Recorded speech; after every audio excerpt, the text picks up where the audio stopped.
ओम शांति सभी भाई बहनों को। आज प्यारे बाबा के मधुर महावाक्य हैं 28/12/24 प्रातः मुरली। ओम शांति। बाप दादा मधुबन। बाबा बोले, मीठे बच्चे, बाप आए हैं तुम्हें सर्व खजानों से माला माल बनाने।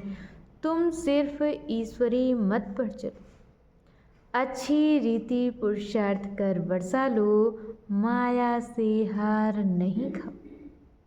बाबा कहते कि बाप आए हैं तुम्हें सर्व खजानों से माला माल बनाने। तुम सिर्फ ईश्वरी मत पर चलो, अच्छी रीति पुरुषार्थ कर वर्षा लो, माया से हार नहीं खाओ। प्रश्न है, ईश्वरी मत, दैवी मत और मनुष्य मत में कौन सा मुख्य अंतर है? ईश्वरी मत, दैवी मत और मनुष्य मत में कौन सा मुख्य अंतर है? उत्तर में बाबा ने बताया है, ईश्वरी मत से तुम बच्चे वापस अपने घर जाते हो। ईश्वरी मत से तुम बच्चे वापस अपने घर जाते हो, फिर नई दुनिया में ऊंच पद पाते हो। दैवी मत से तुम सदा सुखी रहते हो, और दैवी मत से तुम सदा सुखी रहते हो क्योंकि वह भी बाप द्वारा इस समय की मिली हुई मत है। लेकिन फिर भी उतरते तो नीचे ही हो।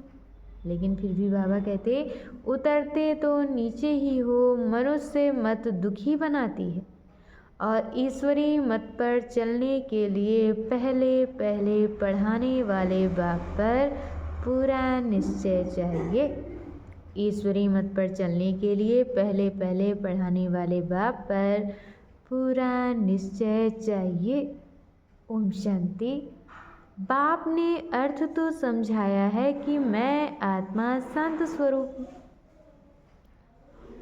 बाप ने अर्थ तो समझाया है ना कि मैं आत्मा शांत स्वरूप हूँ। जब ओम शांति कहा जाता है तो आत्मा को अपना घर याद आता है। जब ओम शांति कहा जाता है तो आत्मा को अपना घर याद आता है। मैं आत्मा शांत स्वरूप, मैं आत्मा शांत स्वरूप हूँ। फिर जब आर्गन्स मिलते हैं तब टाकी बनती है। पहले छोटे आर्गन्स होते हैं, फिर बड़े होते हैं। अब परम पिता परमात्मा तो है निराकार, परम पिता परमात्मा तो है निराकार। उनको भी रथ चाहिए टाकी बनने के लिए। जैसे तुम आत्माएं परम धाम की रहने वाली हो। जैसे बाबा कहते तुम आत्माएं परम धाम की रहने वाली हो, यहाँ आकर टॉकी बनती हो। बाप भी कहते हैं मैं तुमको नॉलेज देने के लिए टाकी बनाऊं। बाप कहते हैं मैं तुमको नॉलेज देने के लिए टॉकी बना हूँ। बाप अपना और रचना के आदि मध्य अंत का परिचय देते हैं। बाप अपना और रचना के आदि मध्य अंत का परिचय देते हैं। ये है रूहानी पढ़ाई और वह होती है जिस्मानी पढ़ाई। वह अपने को शरीर समझते हैं, वह अपने को शरीर समझते हैं। ऐसे कोई नहीं कहेंगे कि हम आत्मा इन कानों द्वारा सुनते हैं। ऐसे कोई नहीं कहेंगे कि हम आत्मा इन कानों द्वारा सुनती हैं। अभी तुम बच्चे समझते हो बाप है पतित पावन। अभी तुम बच्चे समझते हो कि बाप है पतित पावन। वही आकर समझाते हैं मैं कैसे आता हूँ, मैं कैसे आता हूँ। तुम्हारे मिसल मैं गर्भ में नहीं आता।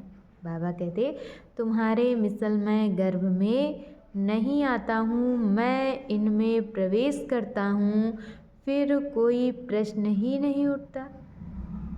मैं इनमें प्रवेश करता हूँ, फिर बाबा कहते कोई प्रश्न ही नहीं उठता।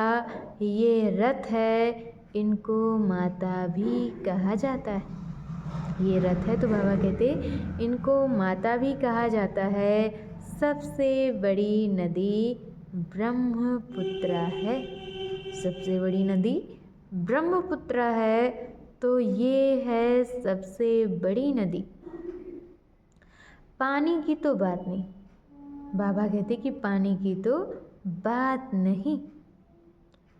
ये है महानदी, अर्थात सबसे बड़ी ज्ञान नदी है।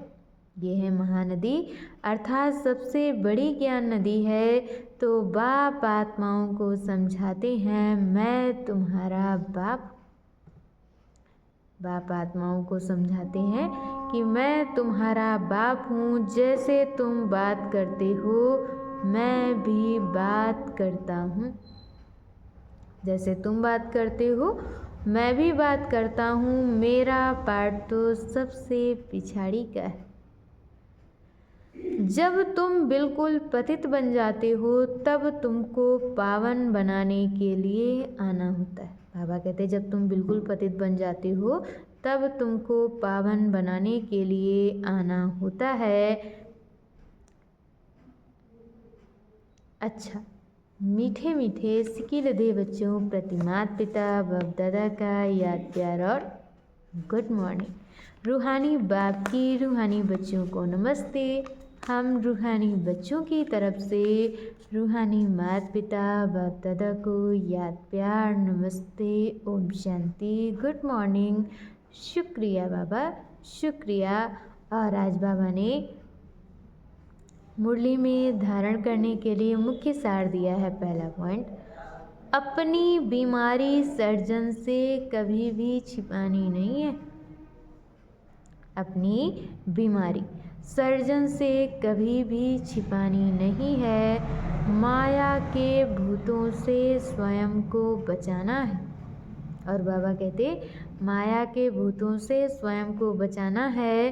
अपने को राज तिलक देने के लिए, अपने को राज तिलक देने के लिए सर्विस जरूर करनी है। और दूसरे पॉइंट में बाबा ने बताया है, स्वयं को अविनाशी ज्ञान धन से धनवान बनाना है। स्वयं को अविनाशी ज्ञान धन से धनवान बनाना है। अब पाप आत्माओं से लेन देन नहीं करनी है। पढ़ाई पर पूरा अटेंशन देना है। बाबा कहते अब पाप आत्माओं से लेन देन नहीं करनी है, पढ़ाई पर पूरा अटेंशन देना है। और आज बाबा ने हम बच्चों को वरदान दिया है, इस कल्याणकारी युग में सर्व का कल्याण करने वाले प्रकृति जीत माया जीत भव।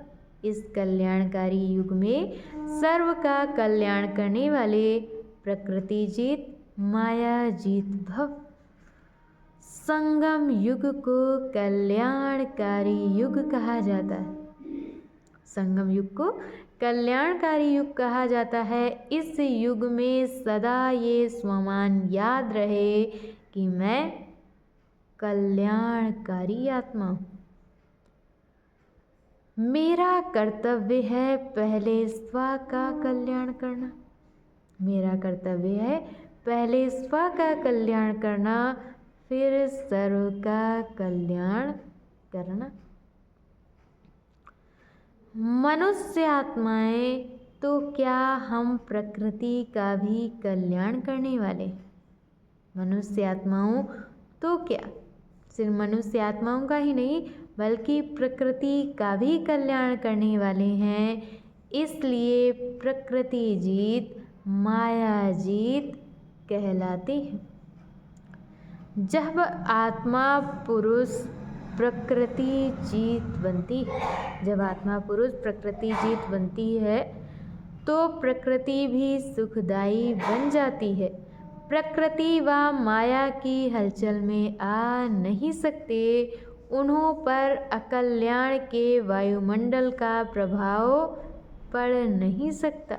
और आज की मुरली का स्लोगन है, एक दूसरे के विचारों को सम्मान दो तो माननीय आत्मा बन जाएंगे। अच्छा, ओम शांति।